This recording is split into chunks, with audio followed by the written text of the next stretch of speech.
Welcome back. As you know, this is my channel, but if this is your first time being here, then I am Lee W. Johnson, otherwise known as Red Oak, and I speak about magic, mysticism, witchcraft, demonology, etc, etc, etc.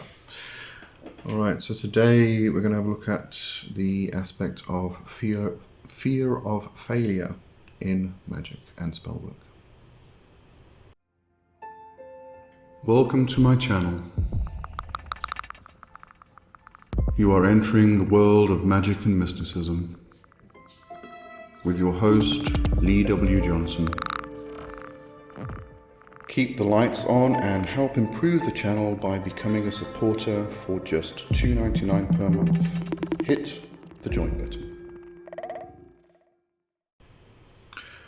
Okay then, fear of failure. Now, so what is fear of failure? It's basically anything that can hinder the success of what you are trying to accomplish, the goals you are trying to reach.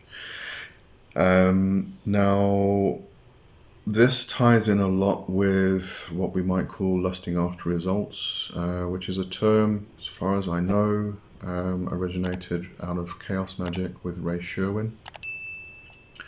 Lusting after results is when you, after you've done your working, your spell work, your sigil work, whatever it is, you start lusting after the results. You start adding other thoughts in order to kind of get it quicker, which is the lusting part. But when it comes to the lusting part, that's kind of what we think of as lusting. But there are other aspects to this. After doing spell working, we often kind of doubt ourselves, and this is where the fear creeps in. So we start asking questions. Did we do it right? Should we have done it in the first place? After the fact, could I have asked for more? All of these questions start hounding us and bothering us, and it's the same thing as when we sit down to meditate and we get the monkey mind going crazy, and which is why we meditate, in order to try and quiet it down. But we have all of these thoughts that crop up and start hammering away at it. Now, one other thing we'll have a look at towards the end is fear of success. And this can often be confused with fear of failure. And they are both as disabling as each other. So we're going to have a look at that for a bit. But what happens in this process, when you have this fear of failure? In this, we can have a look at the magician's maxim, or the witch's pyramid: to know, to will, to dare, to keep silent. And it's the keep silent part that you need to really take advantage of here. So in a normal case, you're doing your spell work, you're doing your working, your sigil work, whatever it is, and you do all the necessary things. You know what you want, you know what goal you want to reach, and therefore you go for it. You do the working, so you will and you dare, and you push in that intent and that desire into the working itself. Then when it's finished, we have to keep silent. And that doesn't just mean keeping silent by not telling other people, who can then come in with their doubts, but also keeping silent yourself. Now, we find this a lot in sigil magic. The usual instructions with sigil magic from chaos magic are to burn the sigil after you've activated it. And the reason for that is so that you forget about it. You don't lust after the results. So after you've done your spell work, and this doesn't just pertain to sigil magic, sigil working. This pertains to all types of spell work and magic working. So once you've done the work itself, you then forget. Now, over time, you come to understand that all of those thoughts are going to crop up. But if you practice meditation on an ongoing basis, and you actively work at stilling the mind, and it takes a long time, it's not something that comes overnight, but you actively work at stilling the mind. What you find is that in the beginning, you have, you're kind of meditating, and then a thought comes into your head. And it may be a while before you realize, oh, there's a thought. I've kind of hooked onto it, latched onto it, and it's there, it's not going away. And so you have the thought come in, you have the realization you have a thought, and then you have the release. Okay, and that process can take a few minutes in the beginning. But what you find over time is that process becomes so instant. It's like a split second. So the thought comes in, you realize, you let go, and that process is just so fast that it's like you're not thinking at all. You are still doing the thinking part, and the thoughts are coming through and they're racing through, but you're not, the time that you spend on the realization and the letting go is so quick you don't actually notice it. And it's very similar here. So after you've done the spell working, you may find that you start asking all these questions, you start doubting, you start having fear. And I like to look at it sort of like a line from yourself to the target, and the target being your goal, the reason you're doing the spell work in the first place.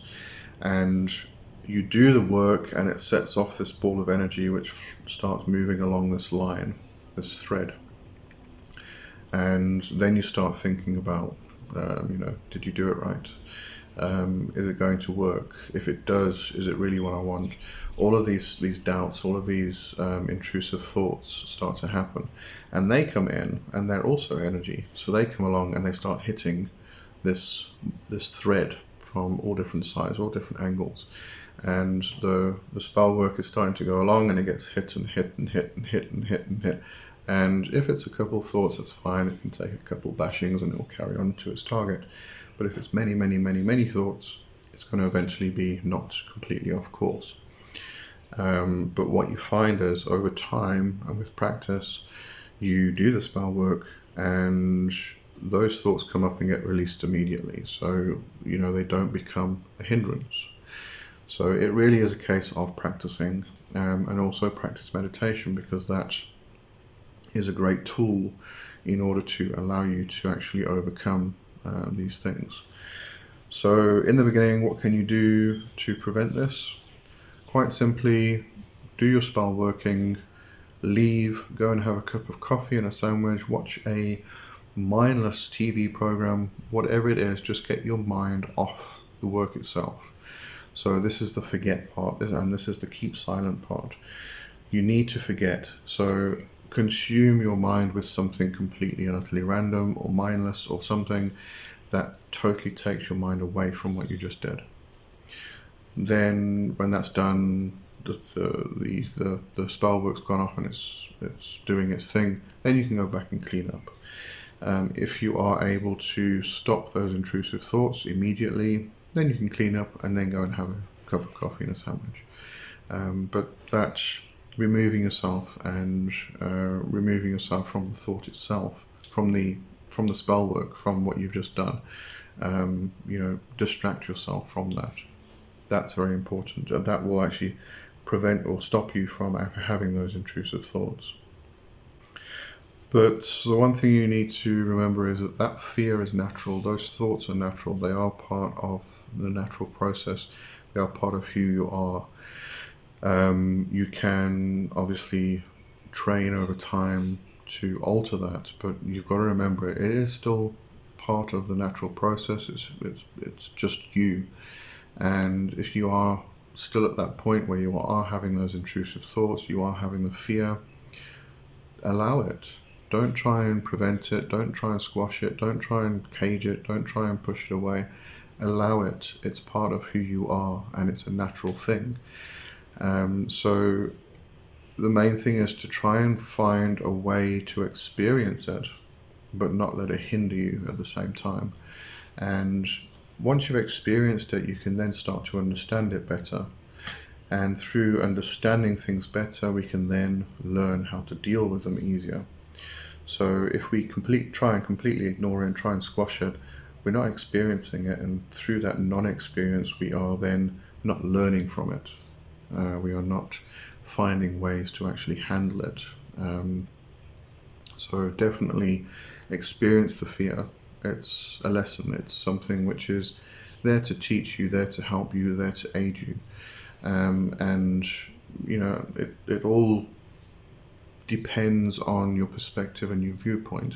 If you view it as something which is bad, which shouldn't be there, and you must banish it, that's one way of looking at it. If you look at it in the way that it is there to teach you, it is a lesson, you can learn from it, that's a completely different approach, and that's the one you really need. So don't try and banish these fears. Experience them, embrace them. They are part of who you are. So if you embrace them and you allow them in, then you can start learning from them, and that's very important. Now, another area where we can experience this fear which may hinder us in a fashion is through any kind of journey work, and this includes ascension work within demonolatry. You know, when I say ascension work, it's just a term that's used in demonolatry, but it really means journey work. It means moving into the non-ordinary realities, the astral worlds, the underworld, the upper world, all of these different realms that we can go and visit, and even the middle world.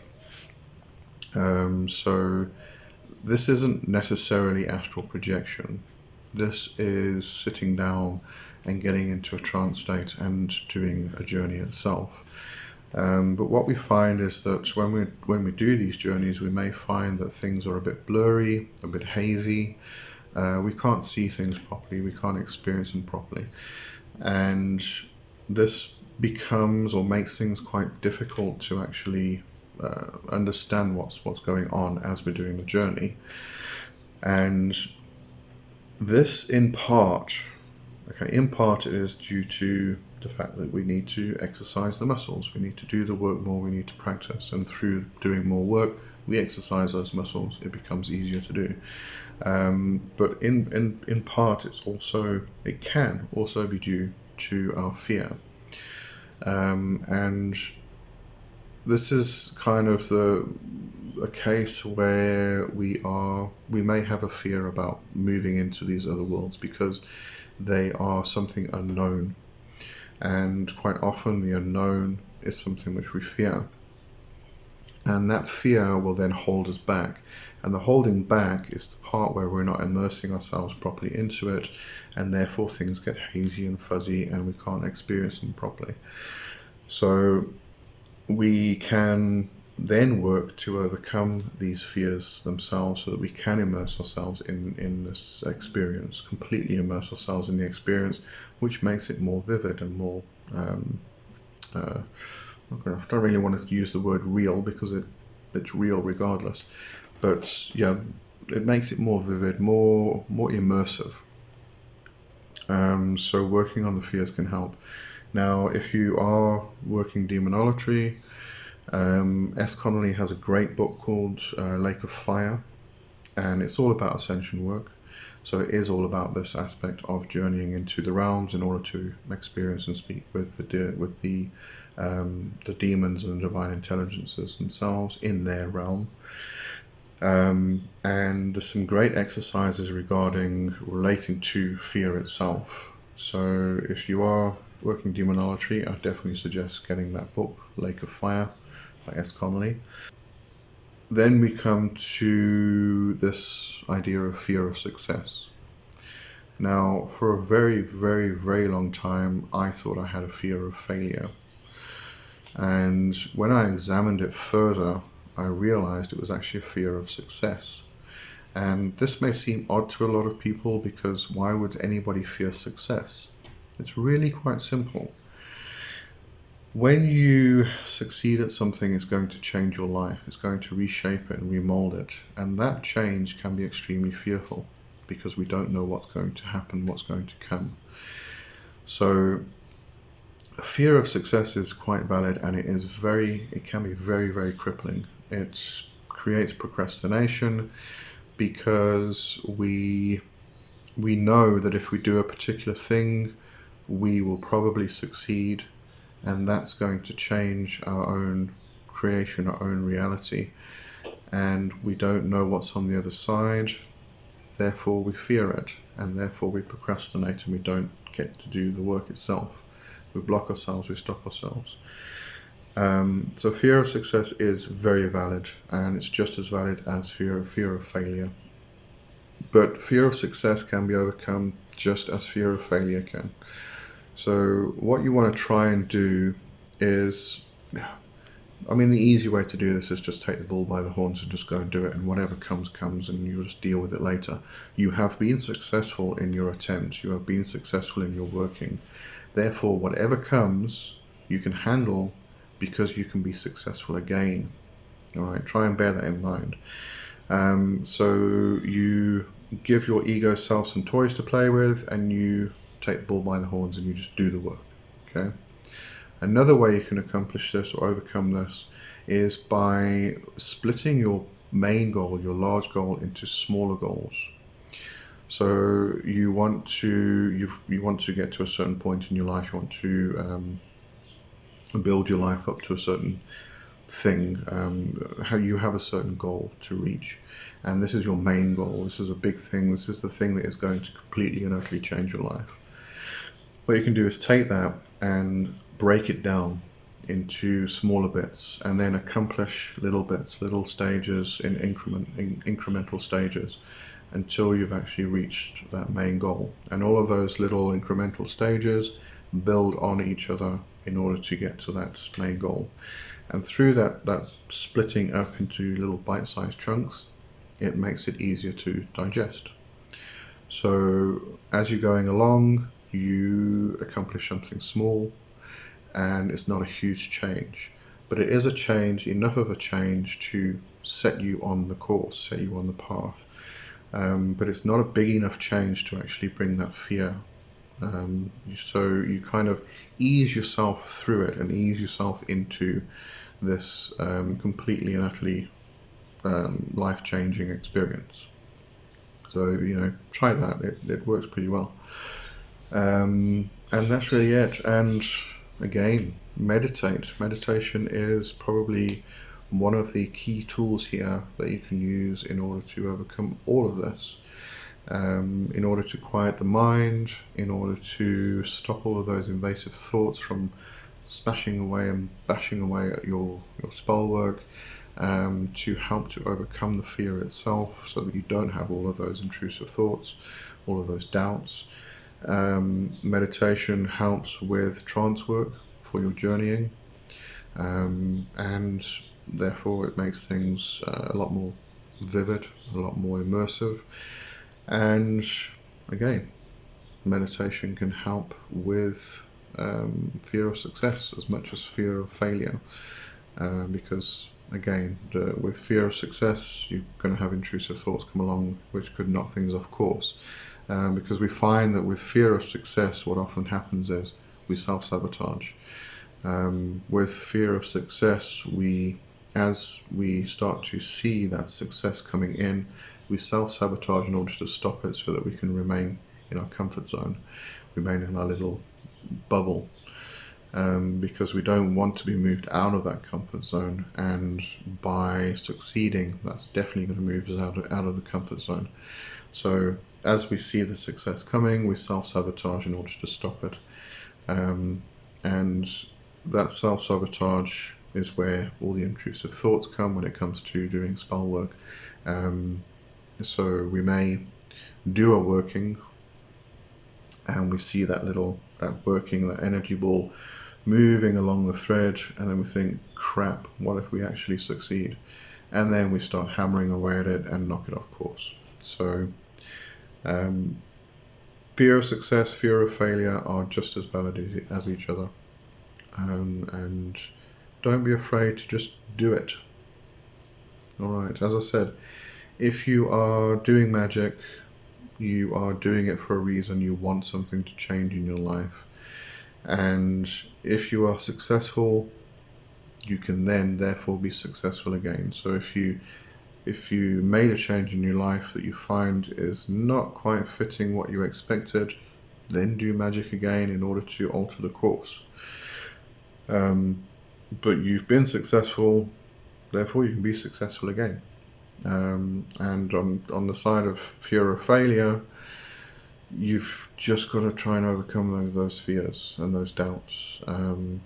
It's a case of just, as I said, giving your ego self toys to play with while you're doing the work. Let the ego self go off so that the doubts and fears go away, and just go ahead and do the work.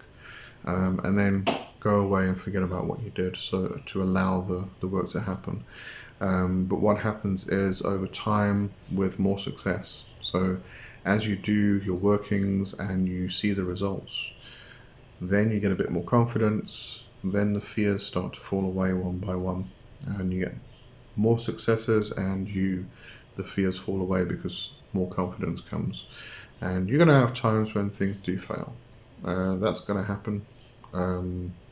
It may not have been the right time. You may have done a spell working and realized afterwards, after you've seen that there's no results, maybe there was a void of course moon when you did the working. Maybe there was something with the planets. Maybe you were just not in good health. It could be a million and one things. It is important to keep records, so definitely journal, note down the time that you did the working, as much information as you can, so when you realize that you didn't get the results you were after, you can go back and you can check what time you did it, what the moon phase was, maybe planetary alignments, whatever you want to record, whatever you think is relevant, record it. Because, as I said, it could have been that you did the working during a void of course moon, and you've got the record of the time that you actually did it, and then you can go back and check if there was a void of course moon. If there was, you realize, crap, should have done it at a different time, that's why it didn't work. So keep a record, you can then learn from what you've done, and you can just adjust and do it again, and become successful. Alright, so I think that explains the whole thing of fear of success and more, and I will see you on Wednesday for Ask Lee. So have a good one until then. Cheers for now. Bye bye.